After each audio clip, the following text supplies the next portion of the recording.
Hindi naman kami tumipigil ng trabaho. May hearing na naman ako na ngayon. 1:30 sa foreign relations, sa cultural diversity, sa environment, etong mga statutes. At saka hindi naman tayo tumitigil, yung daycare workers, tuloy-tuloy pa rin ang paghanap ko ng pera para dyan.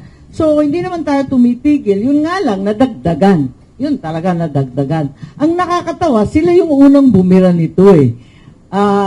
Sila ang pasimuno ng PI na yan.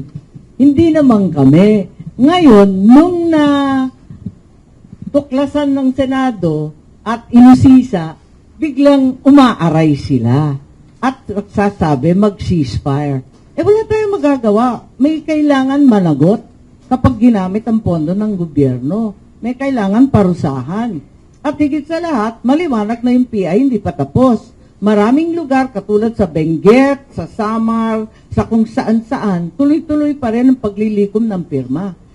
At sinabi rin ng COMELEC, di ba, na hindi pa patay ito. Kasi yung mga pirma na yan na sinumite sa COMELEC, ano man na yung nasumite, pwede pang gamitin sa mga susunod na PI. Kasi hindi pa tapos to. Hindi pa binasura, kumbaga.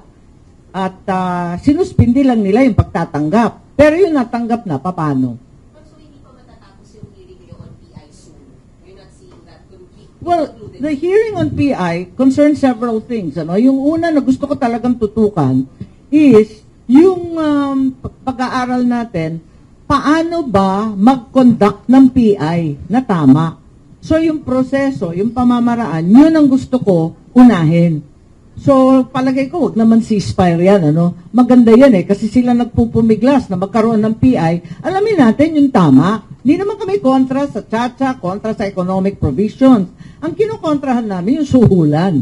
Yan talaga hindi pwede. Ngayon, meron kasi 4 na agenda itong PI na hearing. Una, yung alleged bribery, deception, misleading statements doon sa signature. Andon din yung sa kay Senator Bato na privilege speech, Senator Risa. So bale, yun ang isang agenda. Pero yung isang agenda, yung resolution 903 ko, yun yung nagsasabi na kinakailangan alamin natin paano gumawa ng tamang PI.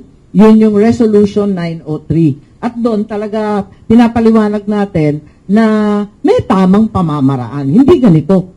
So that's what we have to do. The other thing that I wanted to also say is that tuloy-tuloy ang trabaho natin. May Young Farmers Challenge pa rin ako. Magpa-finalist ng national. Ito yung mga under 30 na malikhain na mga mambubukid.